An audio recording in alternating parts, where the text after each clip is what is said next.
Hello ladies and gents, I am Adventrue and welcome back to From the Depths Adventure Mode, episode 13. In this episode, I would like to do two main things. One, I would like to get this turret in place and set up correctly. The other thing, I would like to sort out the engines, because I have identified how to do it. Basically what I'm going to do, I'm going to have lots and lots of smaller engines and activate each individual one whenever my fuel goes down. So I will basically have one engine on a time. Each engine will be operating at maximum power, and then when power demand increases, more engines will then activate. This ensures that they'll always be running at maximum efficiency, allowing the turbochargers to actually function correctly. So what I've done straight away, I've just removed the engines at the back of the ship. That's the 10K Kitsune engines. And immediately, as soon as the engines activate, these things are running at a much higher rate of efficiency. Look at that, 900 power per fuel. That's considerably better than what they were doing when those engines were activated. They were sitting around about, well, the ones at the back were about 200, these were about 300, just because these activate faster because they're a smaller engine. We have a wonderful Iron Cross Onyx watch ship here. A really nice design. I do like the whole broadside design of the older design Onyx watch ships. So older is in the styling old. I think they're all kept up to date, of course. My ship is firing shells and it is now hitting. The nice new explosion effects. Become two big cram shells. I think they're going to fall a little bit short though. Just a little bit. Again, it's those fragmentation cannons at the rear of the ship which are doing most of the work. Been a little while yet and it's still surviving. It's taking a remarkable beating. My accuracy isn't that great. How far away am I? It's 2.5 kilometers now, so it should be getting more. Should be getting a decent accuracy.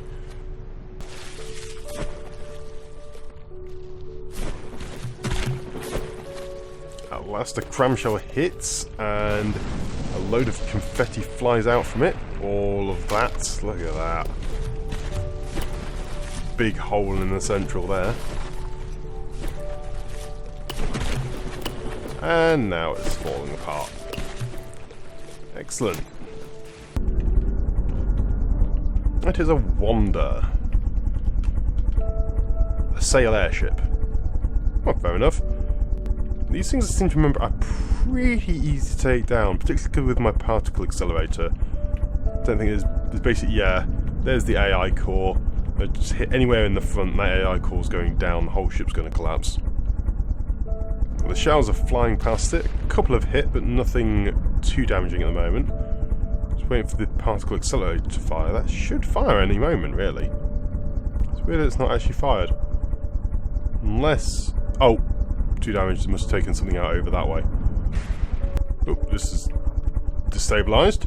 And there goes the particle accelerator. It goes back through the ship. Didn't go forwards. Let's see what else I'm fighting.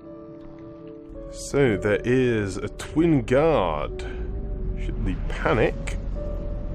Ah, it looks like it's creating some sort of drones. Yes, they are. See, it's creating some sneak drones. Which it is now fired at the start. Began firing at the drone carrier, and pretty much immediately it took out the advanced cannon on the top. Made it detonate immediately. I think it might have been light. Yeah, it looks like it's heavy metal. It's got a lot of light alloy on it, so this ship will fall to pieces really readily. So I've only just noticed that I've actually been attacked by this Steel Striders thing. I think it's, what is it? A Comanche, yes. Yeah, because I've been being badgered by sea adders and Medtuna from Deepwater Guard for ages while I've been gathering stuff from the resource zone. Though, as you can see, I have gathered a large amount. So I'm just going to be working on the hull a little bit. I have stripped out the engines entirely in the rear. And have added some more armour. Only wooden armour around the rest of the hull. And thinking I do need to do something with a more permanent energy solution, because these batteries, they're doing okay, but I could do with a lot more power. My ship is fairly slow. I would like to increase its velocity considerably. Well, I was going to explain this in the actual adventure mode, but it was really cramped inside my adventure ship. So this is my new engine setup. This is a load of the Pivo 12 Blue Line engines. I'll just pull it up. So that's these ones here. I have shown them before. I've said the 330, they're actually near 1,000 power per fuel at maximum draw now, which is really quite amazing. What is benefit with these is I'm having several small engines, and what I'm going to have, just give it that, there you go, big stack, is what I'm going to have is each one is controlled by 2 ACBs. These will turn the engine on and off as the power demand increases. So I will have one engine on all the time, that is this one here. As you can see, this is running at about 150 power per fuel, which is brilliant. So it's generating all this power and is only using 3 fuel per second, which is absolutely fantastic. Now if I move over to the next engine, because the exhaust gases feed straight into this, you can see that its actual power per fuel, even though it's not on, is actually going to be good initially. So it's going to be around about 200 straight away, whereas if I remove that, you can see it drops down a lot. So well, it halves. So this means as soon as this engine turns on, this is going to have a much better power per fuel, so it's around a couple of hundred rather than 100, so it won't waste as much fuel. And this will activate as soon as power demand increases. Then as the power demand decreases, it's going to turn back off. And this is the same for every single one. So these ones are set up every 20%. I have 10 of these engines on my adventure craft, and they are set up to turn on every 10% power usage. So let's have a look at the actual settings. So yes, so I am using these ones here, activated when power fraction up and minus. I have an effect range set so it will only affect the local engine. I do have to be careful where I position these so they didn't turn on and off the engines at the other end. And then I just set the RPM. The dedicated battery charging effect is a little bit awkward. I'm not entirely sure how I'm going to sort that out at the moment. For the moment though, I don't really need it. The RTGs are more than enough to keep the batteries fully charged for my single particle accelerator. Just to show you how this all works though, let's just spawn in something, just spawn a squirrel. Okay, so I've just spawned a squirrel in, and what this now does is that all my engines have now activated to power the shields and the lambs. So as you can see, all this here, all the way to the end engine over here, then they're all activated, providing the power. And as soon as I despawn the enemy, destroy the enemy, this one will automatically turn off because the power is no longer required. See, power use is non-existent, and then this one is back. Oh yeah, I've adjusted the settings a little bit. I hadn't quite got the ACBs set up quite right. The 20% band was too great, and it meant that the engine wasn't activating soon enough. So it would get directly to the point, but be like one engine too low, the draw, so the next ACB wouldn't activate. I need to have a little bit of overlap in order to ensure that the next engine will turn on correctly. Otherwise, the whole system just shuts down and nothing happens. But yes, this is the system I have in the ship, and I've added that. I've actually added that in. I said I was going to explain it in the adventure mode, but it was far too cramped inside the hull. So let's go straight back to the adventure mode and carry on gathering resources to build that big gun. My ship is now in combat, and as you can see, the fuel efficiency is working. I am getting a nice 500 power per fuel, and I'm barely using any power whatsoever. If I actually turn my ship into combat mode, Taking command. It should start using more power, and the power fuel goes up, and yep, I am just using enough power, so I should, in theory... Are you not on yet? not quite enough power, I don't think. I've also added in a couple of refineries with some basic efficiency increases. Just in here and on either side, and armoured them up. These are here to give me, well, permanent fuel at a slightly cheaper rate. The big reason I want these things here is my smoke launchers do require fuel in order to function. There is an advanced cannon. Oh, what's this here? There is an advanced cannon version, but I'm not entirely sure if I want to set that up or where I would like to set it up. I might do. I might change my mind, but for now, I'm just going to keep it with the smoke launchers because I don't need to worry too much about those. So I have just adjusted the automated control blocks, and now when I increase the power gain, this turns on, and it turns off immediately. Excellent, it works. And, oh, I've just killed something. Look what I killed. Ooh, not seen this ship before. Twin Guard. What are you? A Rain. You're going up into space. Since you can fly in space, you have ion thrusters. And yeah. I think you aren't meant to be in space. It's got like a laser rotating gun. That's quite awesome looking. Should be worth a nice few resources as well.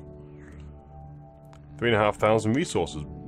Very, very nice. Got a few other locations and good number of resource zones. So I haven't moved out of this area yet. Kind of want to go for a little bit higher difficulty, but at the same time, thousands of resources just waiting to be gathered. I've just done a fairly significant change to the ship. As you can see, I have now doubled up these 200mm cannons. So I now have 4 of them, all firing these super cavitation frag shells, because I just wasn't finding the cram cannons to be particularly effective. Yes, they did a lot of damage when they hit. Unfortunately, they just did not hit anywhere near enough for my liking. It's also offered me a little opportunity to arm up the hull a little bit more, though this is still a long way to go from where I'd like to be with regards to how the hull is strengthened and looks. Here we go. I have just gathered enough resources to afford the gun. So let's press the right button, B for build, not E. It is B then E. Let us load the new sub-object. I've made a couple of slight changes to it. Mainly the turret cap, and it's now got a different sensor array on the top.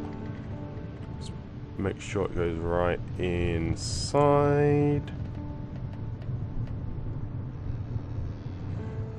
I think it is. Quite difficult to see, of course, because it is so blooming huge. Yep, and it is got a load of heavy armor in here for durability. Ah, they're missing a line here. Gonna have to replace that. And here we go.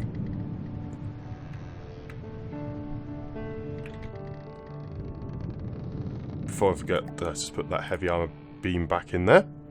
There we go. The thing is reloading.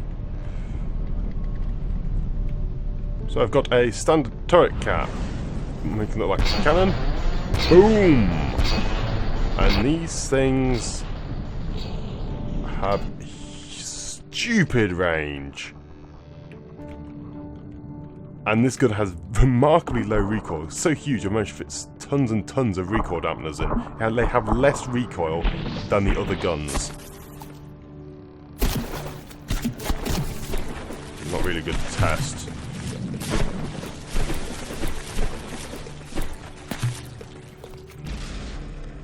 Yeah, there's a Vanguard. You can't test that against a Vanguard. It's 2 damaged from like 1 shell. Boom, it's been hit 3 times. One of those shells would kill it. Anyway, what I'll do, I'll just open this up in the actual gun up in the designer, so I can actually go through it in a little bit more detail. But this is pretty strong now. Though, if that does go up, it will pretty much take my entire ship with it. It's a very explosive shell, an explosive gun. But I'll be right back in the designer. So, here is the gun in the designer. Let's have a quick look all the way around it. So it is a 15-meter turret. It has a 3-meter neck, so it will fit in nicely within the hull and not allow damage to permeate through. I've shaped the turret cap and given a little bit of aesthetics along the barrel. You don't need this many bore excavators, you only need one, but I added the others because the straight barrel looked a little bit silly. Still looks pretty silly as it is. On the top, I have in IR camera, optical camera, and other passive radar. Because this is basically the tallest point of my ship, I thought adding just 360 cameras all the way around is a very good idea. I've chosen visual because visual is actually a very, very high detection rate, and similarly with IR cameras, is pretty good. So, looking at the internals of the gun, you can see it is made up of two separate firing pieces, separated by this gap here, and it consists of primarily, well, completely, of three racked autoloaders, though there are a couple of 4-1s at the edges here and here. This gives it a constant fire rate of 43 rounds per minute, though I actually don't quite have enough ammo intakes. I'm missing I need 5 per system, and I really only have 4 on most of them. A couple I've managed to fit 5 on, and so the fire rate I've calculated when I actually if I run out of ammo in all of these clips, it would drop down to around about 38 rounds per minute. However, the total gun holds 120 rounds, and so firing at 44 rounds per minute, I would be able to fire for a good long time before needing to reload, well, those couple of shells which I lose here and there. The issue I did notice though, well, not so much an issue, an identification I noticed was that the gun takes a long time to traverse between targets. I think it's only around about 18 degrees per second. Yeah, so it's a very, very slow rotation. This does mean that because it takes such a long time to rotate, it can spend a lot of time traversing between targets. So, what I've done, I've upped the rate of fire of this gun to 60 rounds per minute per firing piece. So as you can see here, maximum fire rate 60. So, I will eventually run out of ammunition, but it'll probably take around about 5 minutes or so of constant combat before I even begin to notice a fire rate drop. In the meantime, though, I have essentially got 50% more firepower for that time period. So it is very good. As you can see also, the recoil force is very, very low, only 8,000, considering the fragmentation cannons which I have been using. They're using 14,000 recoil force per shell, and they fire a lot faster than this, and I have 4 of them compared to this 2. So it's very nicely done there. The turret cap itself consists of, yes, the couple of detection systems, and then also a load of surge protectors, just to keep any EMP which hits this, possibly from my own guns, if it hits the edge of the barrel, coming down here and then knocking off the AI and stopping it functioning. Just put it all back up. See all the way around here, all the coolers around the top, and then, yes, wherever possible, I've put recoil absorbers all the way around it. Absolutely, probably over the top on with them, and I maybe should put a few more ammo intakes into them. But I don't really need it. The shell. The shell is the most important thing. This thing is a 500mm shell. It is a shaped charge high explosive fragmentation warhead, which are stupidly powerful.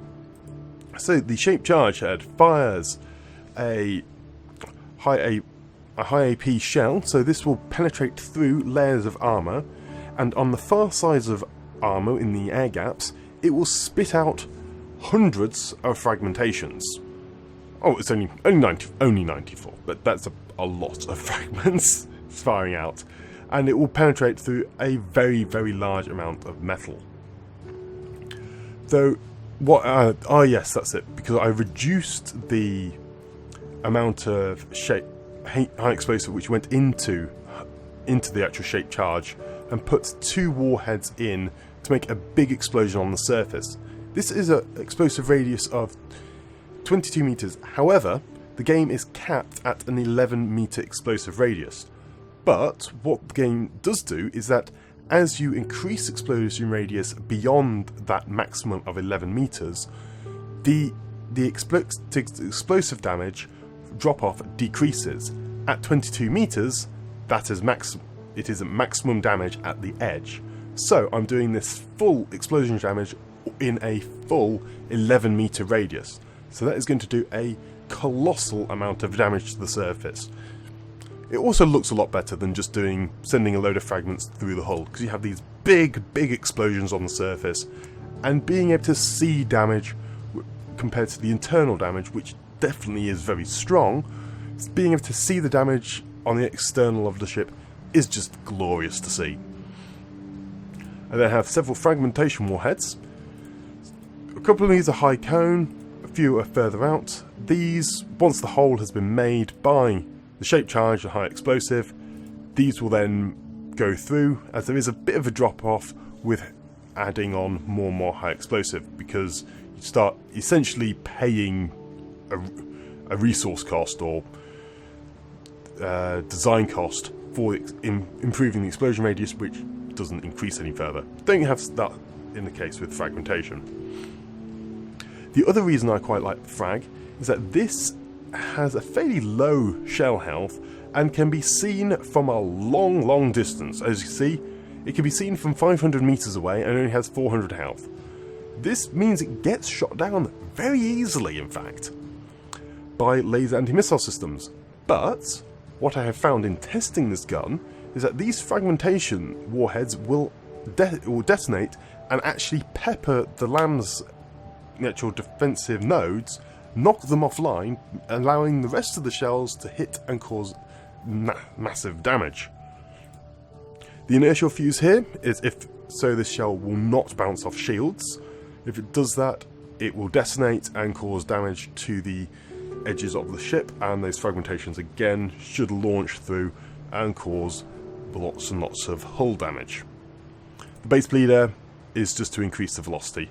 Without this, if it just, well, it's also it's a very small component, only 100 millimeters.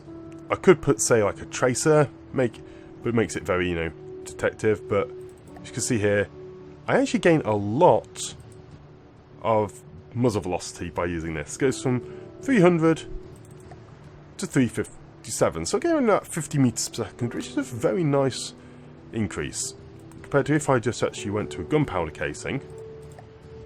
I actually don't increase as much, so the base bleeder is really nice in this case, and it also doesn't mean it heats up as much. So that's what the gun itself is like. I'm sure though you'd like to see what it does to things. So I've just spawned in the Capitol, the ship which did cause a lot of damage to us previously, and it's a big chunk of metal. See there, the shells just come flying straight in, and I'll just pause for a second here. Just in a few moments, this has already bore a hole straight through the side of the ship here.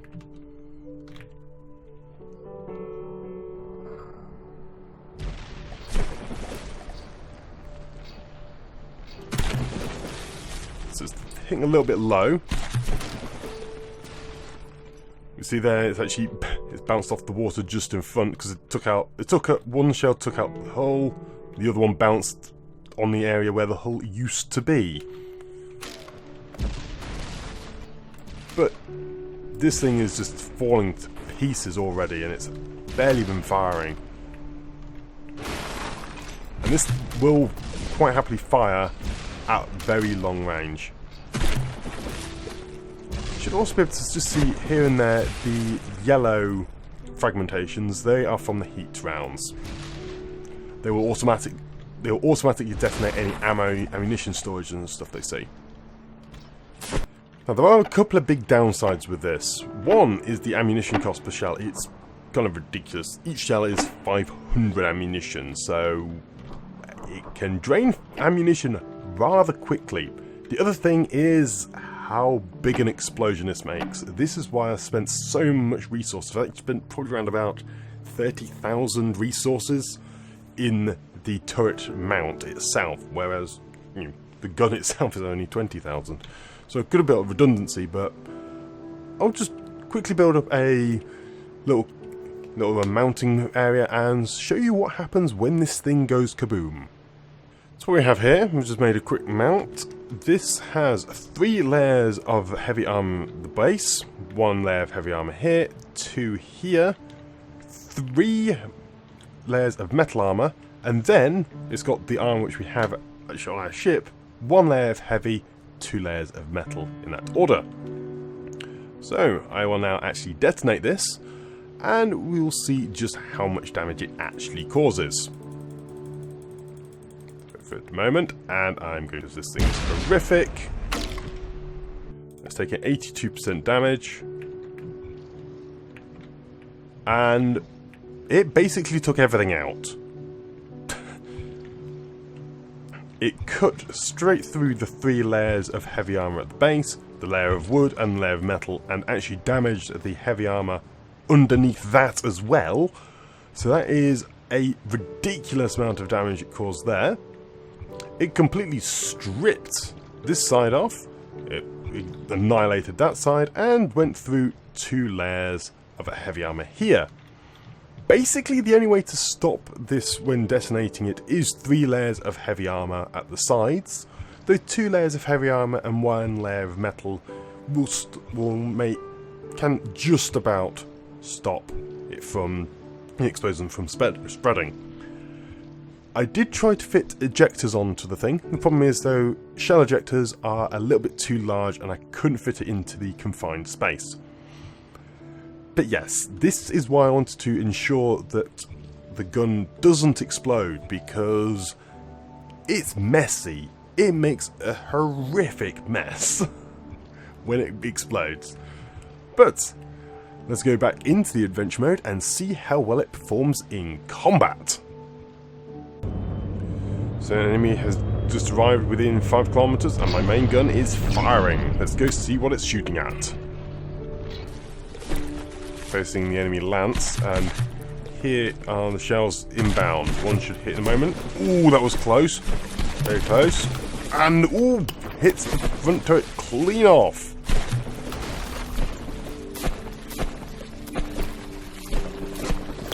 At the nose of the ship. Hit 3 times there. Gun, and through the hull here. Didn't quite detonate. Must have just missed the ammo storage though, which is a little bit unfortunate. But this is also at ridiculously long range. Like 5 kilometers. My ship has like almost no detection systems. I need to adjust the detection systems to ensure that it will actually hit at this sort of distances.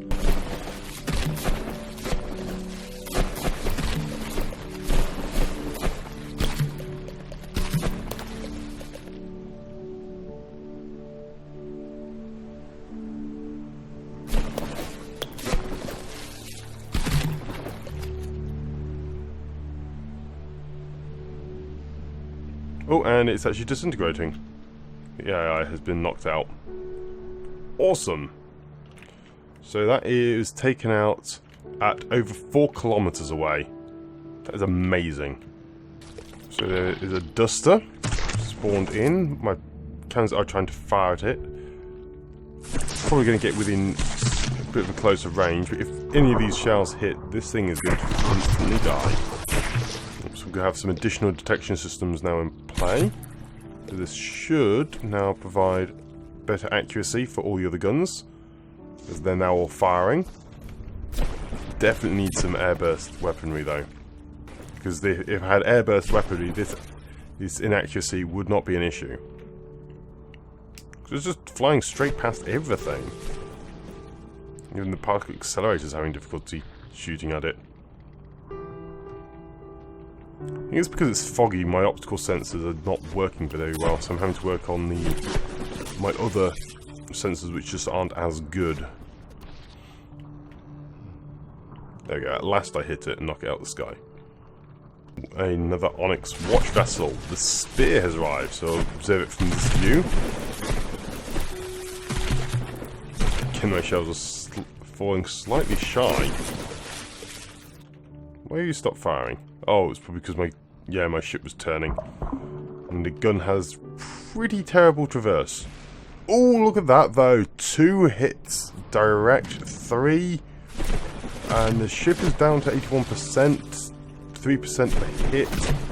Though it's lost basically everything. It's now non-functional. That is just going to get sitting duck. And everything is just going to die horrifically quick now. Taking all its ammunition out, so it's completely inoffensive. I just got to observe as my detection systems completely fail to hit. So it is now sinking. Oh, so we're probably having to use the sonar boys to try and hit that. Brilliant. There's a little bit more worrisome. Have a Scarlet Dawn velocity here. This thing is quite happily avoiding everything. Go on past the accelerator. It's flying through the hail of shells. One though does hit it and knocks it out. That was a bit disappointing. Okay, fair enough. Another poor little Vanguard has spawned. Oh, poor things. It's actually quite difficult to hit though, because they're very small signatures. But it's not going to last long. I think the last target for this episode already faced one of these before, but not with the new gun. It'll be interesting to see how well it fares this time. Also, if I do hit it, it basically dies. Ooh! Knocked the engines out the rear there. Should have destabilised it. That's going to make it very easy. Yep, as it noses into the water. My range and bearing information is way off. But there we go. Hit this side again with the main shell. And that is pretty much dead now. You know, it's still just struggling on. Its flight path is extremely erratic now, which is making it very difficult for my shells to hit it. But particle accelerator hits, knocking it out as it falls to pieces.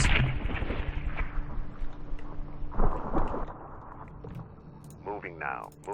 Order my ship over in that direction to go collect the salvage. 14 salvage there. There's another 1,200. The only couple of things I've just adjusted, I've added a 9-meter rangefinder on top of the cannon. This is going to give me very, very accurate bearing and range information. I think it's mainly...